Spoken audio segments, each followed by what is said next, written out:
오늘은 차별 없는 믿음, 차별 없는 믿음이라는 제목으로 우리 하나님 말씀 함께 나누도록 하겠습니다. 야고보는 야고보서를 통해서 하나님의 자녀된 신자들이 어떻게 살아야 되는가 하는 지침들을 알려주는 서신입니다. 당연히 하나님의 사람들은 하나님의 성품을 따라서 우리도 그 성품을 품고 살아야 되고 또 닮아가야 되고 또 하나님의 영광을 드러내는 삶을 살아야만 하는데, 그러면 어떻게 사는 것이 그렇게 사는 것인가 하는 이 실제적인 문제를 야고보는 자세하게 다뤄주는 겁니다. 교회 안에서 우리가 신앙생활 할 때도 삶에서도 마찬가지지만 가장 주의해야 되는 말, 주의해야 되는 개념이 있는데 이런 겁니다. 교회도 사람들이 모인 곳인데 그럴 수도 있지 라는 생각, 이런 개념들을 우리가 주의를 해야 됩니다. 당연히 사람이기 때문에 사람이 해야 되는 마땅한 일들이 있는 겁니다. 밥을 먹는다든지 잠을 잔다든지 당연히 그런 건 사람으로서 해야 되는 일이지만, 근데 교회에서 세상 사람들이 하는 것처럼 그런 개념들을 교회 안으로 끌고 들어오는 것, 그런 것들은 주의해야 된다 하는 것인데, 야고보는 그 대표적인 것으로 지금 차별의 문제를 지금 중요한 개념으로 들고 나온 겁니다. 야고보가 차별 문제를 아주 심각하게 다루고 경고하는 이유는 초대교회 당시에도 이 차별의 문제가 심각했기 때문에 지금 이 문제를 들고 나온 겁니다. 이 차별의 문제를 다루면서 우리가 먼저 알아야 될 건 차별이 도대체 뭔가, 이걸 먼저 우리가 생각을 좀 해봐야 되는데, 개념적으로는 차별이란 등급을 나눠서 등급에 따라 다르게 대우하는 것, 이게 차별입니다. 그리고 조금 더 자세하게 정의하면 모두가 하나님 앞에서 평등한 사람인데 어떤 기준에 의해서 불평등하게 생각하고 불평등하게 대우하는 것이 바로 차별입니다. 최근 우리 사회에서 이 차별의 문제로 여기저기 시끄러운 상황이 많이 있는데, 차별의 문제를 법적으로 법제화하려는 시도가 있죠. 이게 차별금지법이죠. 지금은 포괄적 차별금지법이라 해가지고 지금 이제 법안을 상정하려는 시도를 계속 하고 있는데, 원래 차별금지법은 사회적 약자나 이렇게 제도권 안에 보호를 받지 못하는 사람을 보호하기 위한 법입니다. 어떻게 보면 굉장히 성경적인 개념이죠. 하나님이 사회적 약자들에 대한 관심이 되게 많으시기 때문에 어떻게 보면 좋은 법으로 생각을 할 수가 있는데, 그런데 교회는 이 차별금지법의 제정을 어떻게 해서든지 지금 반대하고 제정하지 못하도록 우리가 힘을 쓰고 있는 중입니다. 반대하는 이유는 심플합니다. 성경적인 차별금지법이 아니기 때문에 오히려 마귀적인, 굉장히 사탄적인 법을 제정하려고 하기 때문에 교회가 지금 반대를 하고 있는 겁니다. 이 포괄적 차별금지법 안에는요, 이 차별이라는 말 안에는 구별도 들어가 있습니다. 여러분, 차별하고 구별은 완전히 다른 것이거든요. 그러니까 남녀 차별 필요하지 않죠. 남녀를 차별하면 안 되죠. 근데 남녀 구별 필요하죠. 근데 이 구별마저도 못하게 하는 게 이 포괄적 차별금지법입니다. 차별은 안 되지만 구별은 해야 되는데, 그럼 실제적으로 어떻게 적용이 되는가? 여러분들이 화장실을 가는데 남녀 구별이 있죠. 근데 그것도 구별하면 안 된다는 겁니다. 그럼 여자 화장실에 남자도 들어갈 수 있게 되겠죠. 그게 포괄적 차별금지법입니다. 여탕에 남자가 들어가도 돼요. 남탕에 여자가 들어와도 되는데 그런 사람들은 있을까 모르겠는데, 아무튼 그것 때문에 굉장히 미국에서는 지금 굉장히 많이 시끄럽습니다. 그래서 자기가 여자라고 주장하는 남자가 사우나에 들어가려고 하다가 저지당해가지고 굉장히 시끄러웠던 적이 얼마 전에 있었습니다. 이건 뉴스로 들은 게 아니고 미국에 사는 분한테 직접 들은 겁니다. 그래서 경찰이 오고 난리가 나고, 근데 경찰도 그건 제지를 못합니다. 그러니까 구별은 필요한 것인데 포괄적 차별금지법이란 그런 것도 안 된다라고 법적으로 제정을 하려고 하기 때문에 우리가 이걸 반대하는 겁니다. 차별금지법 안에는 사람을 괴롭히지 못하도록 하는 조항이 있습니다. 근데 이 괴롭힘이라는 것이 굉장히 주관적이죠. 여러분 누구한테 괴롭힘을 당한다 하는 것은 주관적인 겁니다. 그래서 이게 사람을 굉장히 힘들게 만드는 건데 괴롭힘 당했다고 주장하는 그 사람이 내가 불쾌감이나 모욕감이나 두려움을 느꼈습니다라고 주장하면 어떤 객관적인 사실 여부에 상관없이 억울하게 가해자로 누명을 쓸 수밖에 없는 것이 차별금지법입니다. 그리고 이제 차별금지법을 변호하는 변호사 비용은요 국가가 전액 지원해 줍니다. 내 돈이 안 들어요. 그러니까 동성애자, 이단 사이비 같은 안티 기독교인들이 믿져야 본전이라는 식으로 교회에 대해서 목사에 대해서 소송을 남발할 가능성이 굉장히 높아지는 법이 차별금지법이죠. 자, 벌금의 수위도 굉장히 강해서 최하 500만 원. 그리고 손해액의 3배에서 5배까지 배상액을 정할 수 있기 때문에 그동안 예를 찾아볼 수 없을 만큼 굉장히 고액의 과잉 배상을 해야 하는 과잉 입법이기 때문에 우리가 반대를 하는 겁니다. 예를 들어서 누가 유튜브에서 제 설교를 듣고 나 모욕감을 느꼈어요. 그래가지고 소송을 걸면 이거 소송이 됩니다. 제가 설교에서 이렇게 동성애 반대하고 이렇게 막 설교를 하기 때문에 그거 듣고 모욕감을 느꼈다 해서 어떤 단체에서 소송을 하잖아요. 그러면 징벌 배상 금액이 단체가 하면 상상을 초월하는 금액으로 뛰게 됩니다. 자, 이 포괄적 차별금지법이란 소수를 보호한다는 빌미로 절대 다수의 국민의 입과 귀를 거액의 배상 소송 금액으로 틀어 막으려는 횡포죠. 그래서 헌법상으로도 역차별을 가하는 위헌적인 법이기 때문에 교회가 이걸 반대하고 있는 겁니다.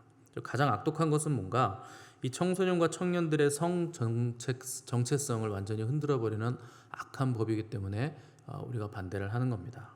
차별금지법 용어 안에 성별을 남녀로 구분하는 거 차별입니다. 그거 하면 안 돼요. 그리고 성별이 2개라고 얘기하는 것도 차별이기 때문에 제3의 성, 제4의 성도 있고 사실 이 포괄적 차별금지법 안에서는 성별이 몇 개인지에 대한 개념이 없습니다. 몇 개인지 정의 내릴 수 없습니다. 그래서 나는 중성이라고 하면 중성이라고 인정이 되는 거고 또 나는 무슨 성이다. 그래서 그렇게 얘기하면 그게 또 인정이 되는 겁니다. 그래서 수백 개의 성별이 존재하게 됩니다. 그러니까 이거 무슨 얘기냐? 하나님의 창조 원리를 정면으로 거스리고 파괴하려는 법이 이 포괄적인 차별금지법이기 때문에 또한 소수를 보호하기 위해서 절대 다수를 역차별하는 아주 안 좋은 법이기 때문에 교회는 그렇게도 이 차별금지법 제정에 반대하는 목소리를 내는 겁니다. 자, 오늘 야고보서 2장을 시작하면서 사람을 차별하여 대하지 말라 이렇게 얘기했는데 야고보가 차별하지 말라고 하는 것에는 이유가 있습니다. 1절 보시면 내 형제들아 영광의 주 곧 우리 주 예수 그리스도에 대한 믿음을 너희가 가졌으니 사람을 차별하여 대하지 말라. 자, 우리가 사람을 차별하지 말아야 되는 이유는 영광의 주 곧 우리 주 예수 그리스도에 대한 믿음을 가졌기 때문이다. 이렇게 이유를 말하고 있는데 야고보는 여기서 영광의 주 예수 그리스도라는 표현을 썼습니다. 차별을 얘기하는데 영광을 얘기하는 거예요. 자, 그러면 차별과 영광은 어떤 관계가 있는가 하는 것을 우리가 좀 봐야 되는데 영광이라는 말을 문자 그대로 우리가 풀면 영화로운 빛광자거든요. 영화로운 광채라는 뜻입니다. 무슨 얘기인가? 아무나 볼 수 없는 복음의 영화로운 광채를 본 사람들은 사람을 세상의 기준, 외모로 판단해서 차별하지 않는다. 이런 뜻을 가지고 있는 겁니다. 야고보가 이 편지를 쓸 당시에 사람들은 자기 부유함과 권세를 나타나기 위해서 어떤 옷을 입고 다녔냐면 광채가 나는 옷을 입었습니다. 2절에 보시면 금 가락지를 끼고 아름다운 옷을 입은 사람이라는 표현이 나오죠. 여기 아름다운 옷의 헬라어가 빛나는 옷이라는 뜻입니다.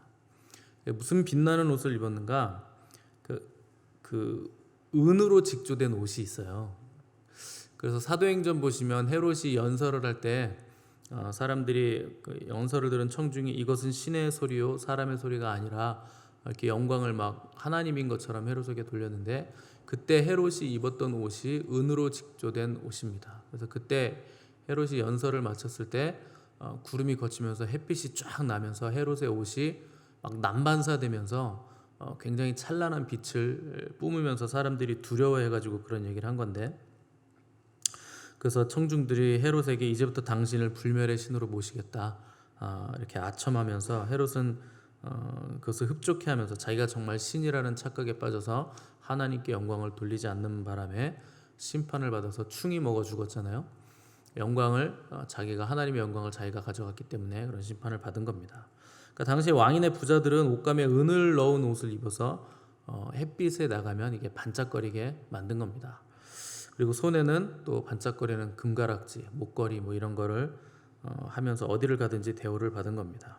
근데 문제는 교회에서도 이런 사람들이 오면 빛나는 옷과 금 장신구 한 사람이 오면 예배 드리다가도 일어나서 그 사람들을 맞이하면서 이 자리에 앉으세요 이렇게 안내위원들이 안내를 했다 하는 겁니다.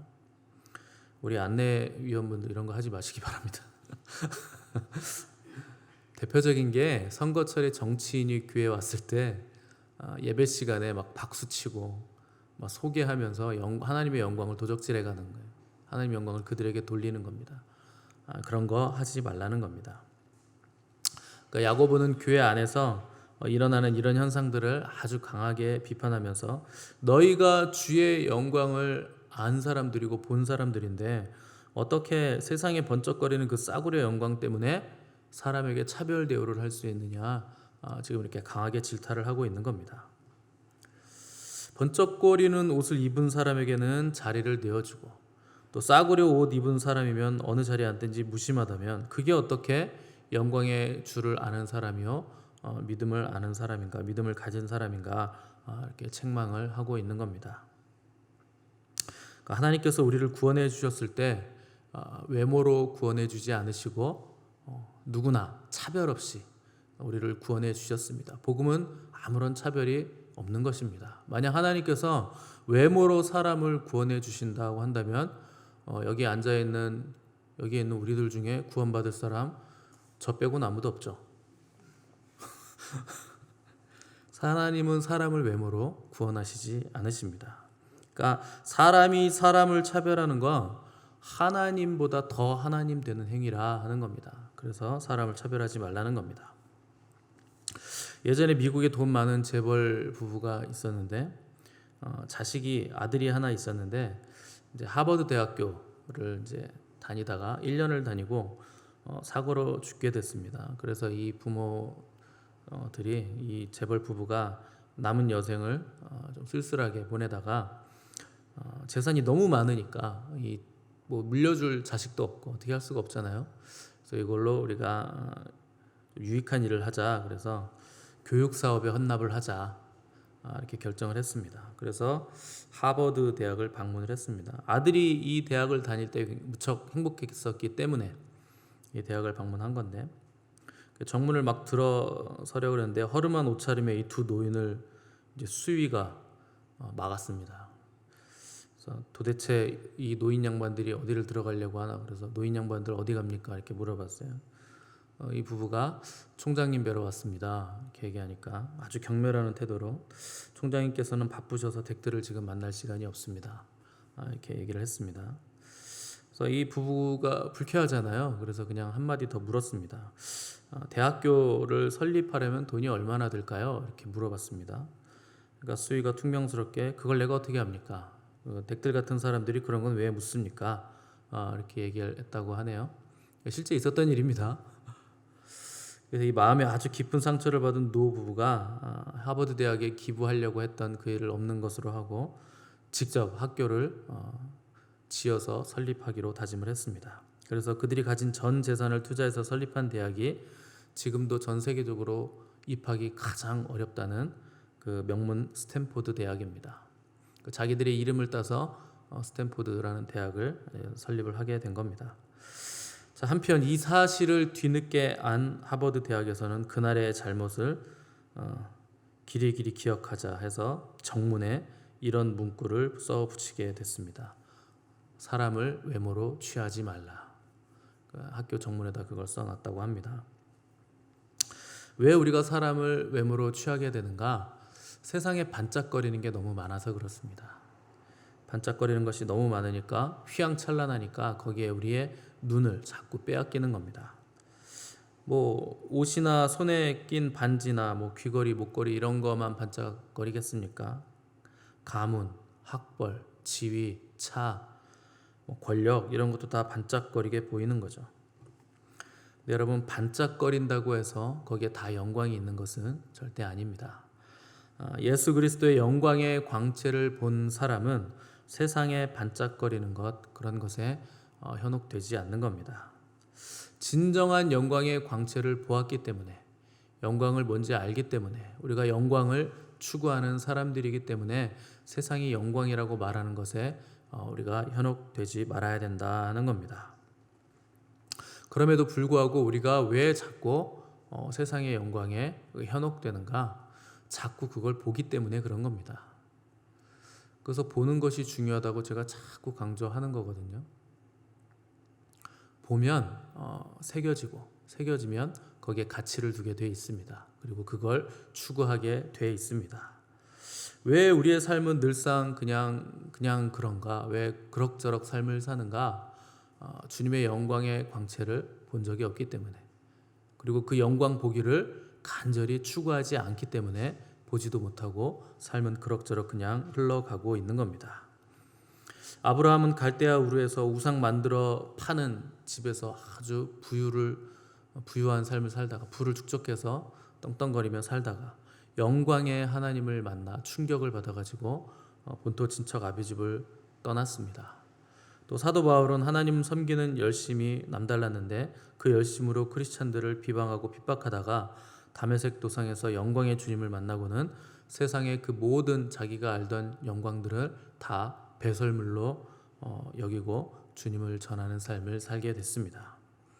오늘 야고보서를 쓴 야고보는 예수님과 한 집에서 자라고 한평생 형 동생으로 살았지만 그분의 영광을 알지도 못했고 체험하지도 못하는 삶을 살다가 부활하신 주님의 영광스러운 빛을 목도하고는 충격을 받아 완전히 변화돼서 예루살렘 교회의 수장으로, 또 자기가 형이라고 불렀던 예수 그리스도의 종으로 평생 삶을 살게 됐습니다.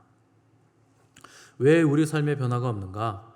이 영화로운 광채를 가지신 영광의 주님을 우리가 경험하지 못했기 때문에, 그 영광에 부딪힌 적이 없기 때문에 우리가 그저 그런 삶을 살게 되는 것입니다. 우리가 주님의 영광의 빛을 본다면 하늘의 영광, 그 찬란한 빛 외에는 세상에서 반짝거리는 것들에게는 눈길도 주지 않게 될 것입니다. 여러분, 예수 그리스도 그분의 영광의 빛을 사모하시기 바랍니다. 그 어떤 것도 그분과는 비길 바가 없는 것입니다. 그분의 영광에 부딪히면 그때부터는 그분만을 붙잡고 그분과 동행하는 삶을 살게 되는 것입니다. 그 영광을 알고 또 경험하기를 간절히 사모하시고 체험하시기를 사모하시기 바랍니다. 그리고 그 예수 그리스도의 영광에 이끌리는 복된 인생을 삶으로 우리 또한 영광스러운 삶을, 찬란한 삶을 살게 되는 저와 여러분들의 삶이 되시기를 간절히 바랍니다. 함께 기도하겠습니다.